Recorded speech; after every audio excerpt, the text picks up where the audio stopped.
How to make objects from recycled materials. Have you ever wondered if you could create a new, free and useful object, as well as helping the environment at the same time? This may sound too good to be true, but in fact it's possible and it doesn't require much effort. Steps. 1. Consider what you would like to create. Is it a utensil for the kitchen, is it a flower vase, or something else? Using this simple method, and using a proper framework, it's even possible to make furniture. For example, to make a container with a lid, we can use some egg cartons and an oatmeal box. Their packages are all made of paper and we produce a great deal of garbage when we throw them away. So, instead of increasing our garbage, we can collect it for a couple of weeks and create something useful, some piece of art that could be interesting to look at, or even both at the same time. 2. Tear all the paper into small pieces and put it in a bucket or a pot. 3. Pour the water until it covers all the paper. 4. Leave it there overnight for proper paper absorption. 5. Stir the soaked paper with a wooden stick or spatula. You might find it better to use your hands to do that. After a few minutes mixing the paper with the water, it will turn into liquid paper. 6. Drain most of the water. You may use a sieve if you prefer. 7. After that, add the wheat flour.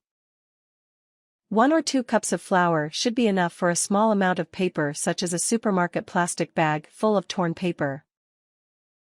8. Continue stirring until it becomes a smooth dough. Drain away some more water if necessary. 9. Now, using the paper dough, you can start covering the box, bottle, or whatever you chose to work with. You only need to add a layer of 1 or 2 centimeters. Make sure that you press the dough against the container well enough so that it doesn't peel off.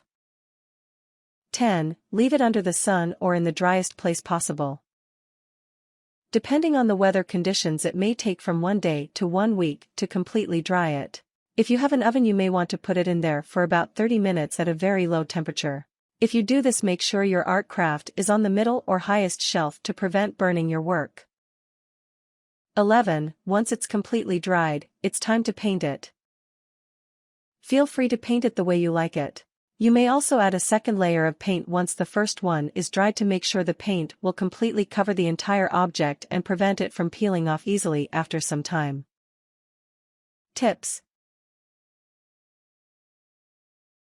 You can always replace these materials by other things you may find easier in your home or in your neighborhood, and use your imagination or necessity to create other objects. Other than saving some money and protecting the environment, this is also a great activity to be done together with kids, the elderly, or anybody who's interested in doing something different.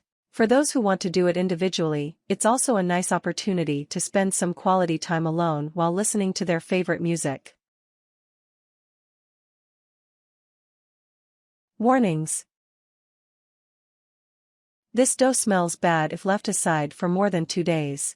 If the weather is cold and you don't have an oven, you may consider mixing a couple of soup spoons of salt with the paper dough, to prevent it from getting spoiled too fast. If you have a garden or a balcony, it's better to do it there since the air will help it dry off and you will avoid being confined with the smell of the paper dough and the paint, which is not healthy. Things. Any kind of paper, especially those that are easy to dissolve in water such as newspapers, office sheets of paper, or carton cardboard boxes. You will need enough to make half a kilo of paper dough. Water, wheat flour, some acrylic paint and a couple of paintbrushes. A carton box or any box or disposable supermarket package.